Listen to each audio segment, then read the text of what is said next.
Hello and welcome back to episode 25 of the Layout Build series. Today we get a lot of this done, and of course I show all steps of how I got here. So let's get started. So the one thing I changed before getting into things today is I did add the main line piece here, which will continue someday. The first step is to move the boxcars and also the warehouse. I have put down some joint compound here just to see how it is first. I'll be using quite a bit of this today. This is all the stuff I'll be using for the roads and the concrete. The tape is called pop dot tape and it could be picked up at the Dollar Tree. I then begin marking down the roads and the outlines for where the putty will go.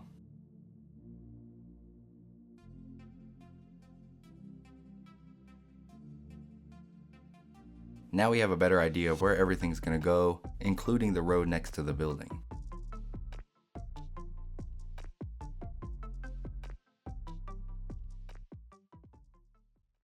Time to lay down all that pop dot tape. This helps with clean edges and also makes everything the same height.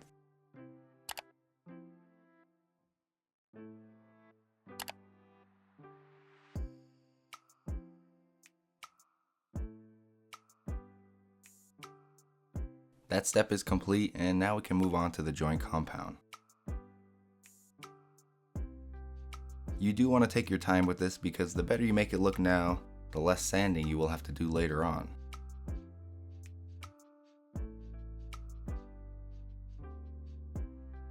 And don't worry about going over the tracks.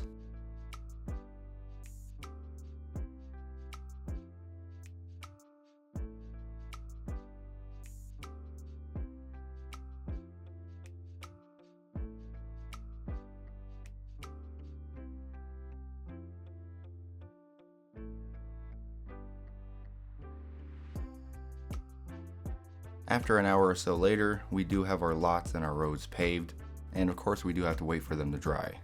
I usually like to wait about 24 hours, but it may be more for the thicker areas.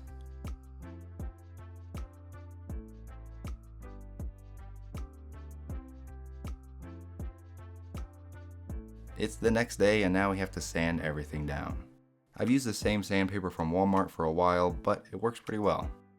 Sanding down the joint compound is super easy, but it does create a huge dusty mess, so a vacuum nearby is 100% needed. I do also suggest wearing a mask if you want to be extra safe.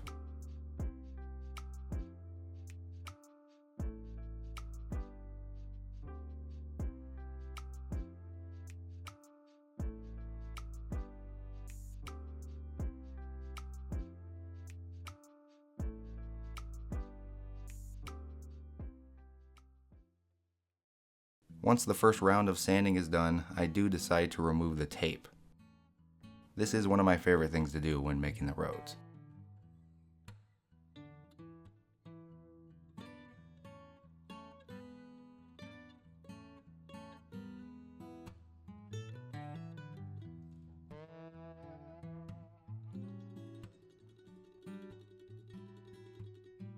Now we have a beautiful clean edge for our new parking lot. Then I of course sand everything else down, and I remove the rest of the tape. I also use a hobby knife to clean up any extra putty.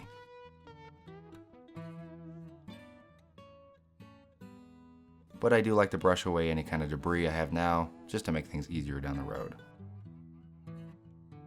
Then I go ahead and grab some paint, and also a foam brush. Country gray is my choice of color.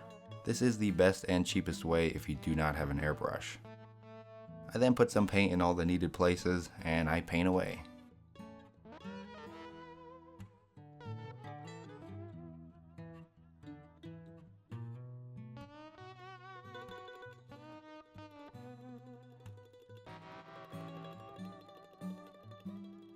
Everything's looking good so far. I did actually have to wait for those non-painted areas because they haven't actually dried yet. It's now day 3 and we can finish up those unfinished areas.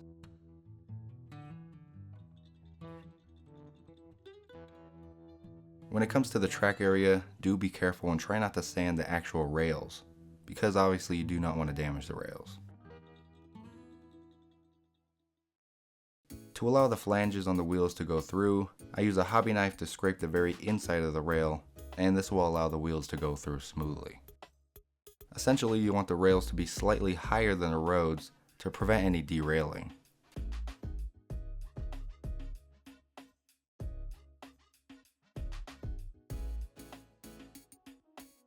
I of course continue the process until I'm satisfied.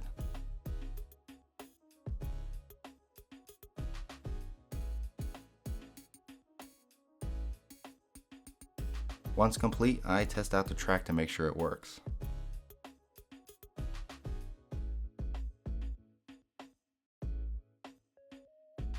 And yes, I do check each track.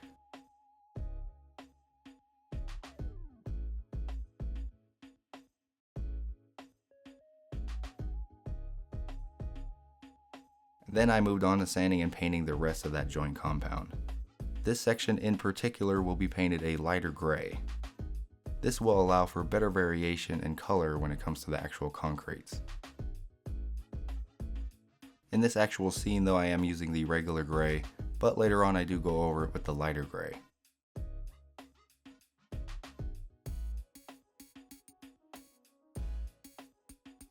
When it came to the tracks, I used a finer brush for more accuracy.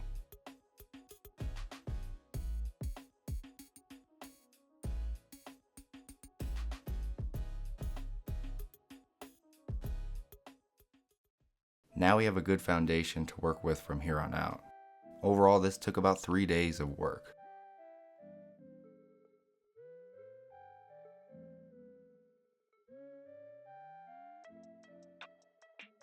I'm also really happy with how the crossing turned out too.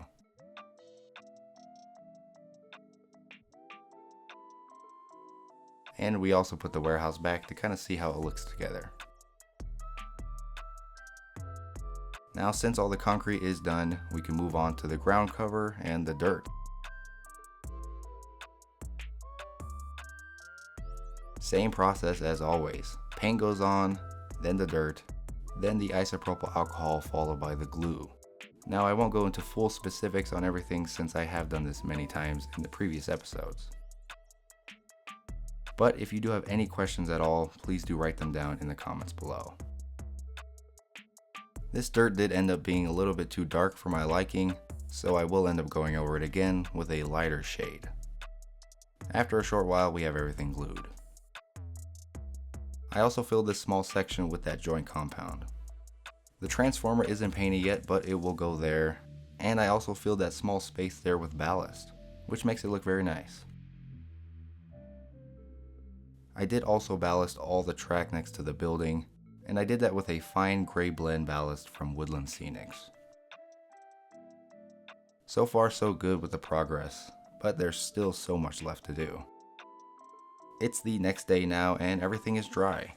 I did add a couple things to the scene to help visualize what I'm doing.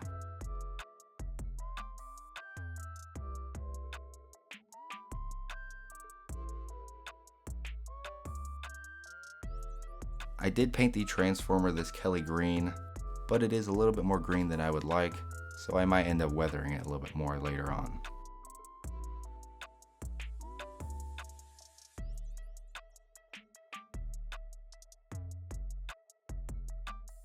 If you did notice, there was a space between the building and the ground, so I filled that little space with the joint compound. And that was done after sanding this little area down a little bit more. I then sanded that little section I did previously, and in this case I'm going to be using a slightly darker gray, and this will allow for a more visual difference between the road and the actual parking lot. And that's because I don't have a sidewalk. After getting that done, I did move on to getting some double yellow lines down. Like the dirt process, I won't go into full detail on how I do this, but I will link a video down below where I actually do it in full.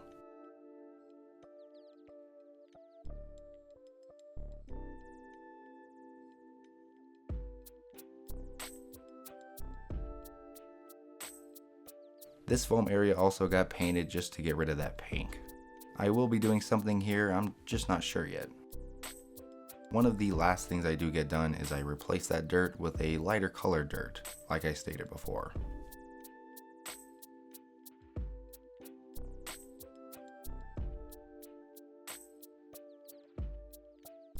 And these are all the things I used to glue it down. Isopropyl alcohol, Mod Podge and water mixed, half and half, and a small eyedropper. So we are coming to the end of the video. I am really happy with what we got done this week. This is probably the most progress I have gotten done in a long time, and I'm pretty happy about it. If you notice, I did actually add a few more details like the poles and a few other little details that you might not even notice. So we're going to end the video with just some shots of all the progress I got done today. As usual, I do appreciate you guys watching. If you can, please do like and subscribe to the channel. It does help out a lot. So on that note, I will see you guys in next week's episode.